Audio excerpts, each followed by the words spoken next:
Hello and welcome to Unix Basics 101. Today we're going to be looking at navigating through files and directories within the shell. So the first command you want to look at is pwd, which lists your current directory. Now the second one you want to look at is ls, which lists the directories that you can currently access, which are these ones here. You can also use ls-l to show details of directories, for example permissions, which we'll cover later. You can also use ls-la to show hidden directories or files. Okay, so the next one we're going to look at is cd, which you can use to browse directories. So let's just list the directories that we can access. Cool. Okay, so let's use cd, and I want to go into new directory. So I'm going to type in new directory with a slash. And now we're in a new directory, and let's list the contents inside this directory. Sweet. Okay, so now the next command you want to look at is cat, which you can use to list file contents or see what's inside a file. So for example, I want to see what's inside test program. So I type in cat test program. Sweet. You can also use tab or an asterisk to auto complete an entry.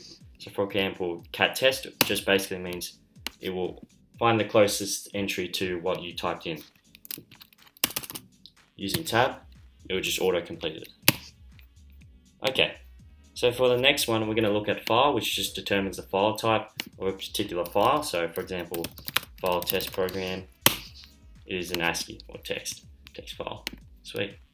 So next one we're going to look at is using the greater than symbol, which you can use to redirect output or create a new file. So for example, I can type in this directory, new file.txt, and it'll create that file within that directory. Okay, cool. You can also use a man command. That sounds a bit weird. You can also use man, which stands for manual, and type in a command to get more information on how to use it or particular variations. And you can press Q to quit. Okay. Now we're going to move on to moving files.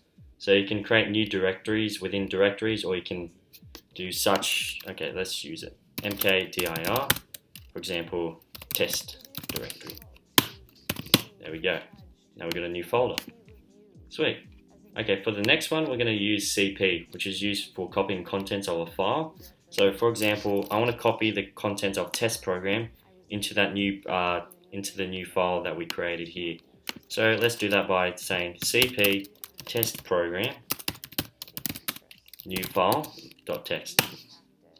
Now if we look into this new file that we created, it should have the same contents of test program, which it does. Cool. Now we can also move files with mv and remove files with rm. Let's run through remove file. So for example, I don't need new file anymore, so I just type in remove new file.txt, and now it would have removed that file from this directory. Okay.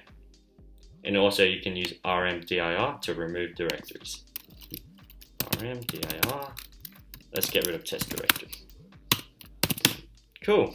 Now these are just some of the fundamentals to Unix Programming 101, and I'll be covering more of the content in later videos. I'll post some of these commands in the description if you want to take a look or copy some of them and see if you can run through them. Anyways, thank you.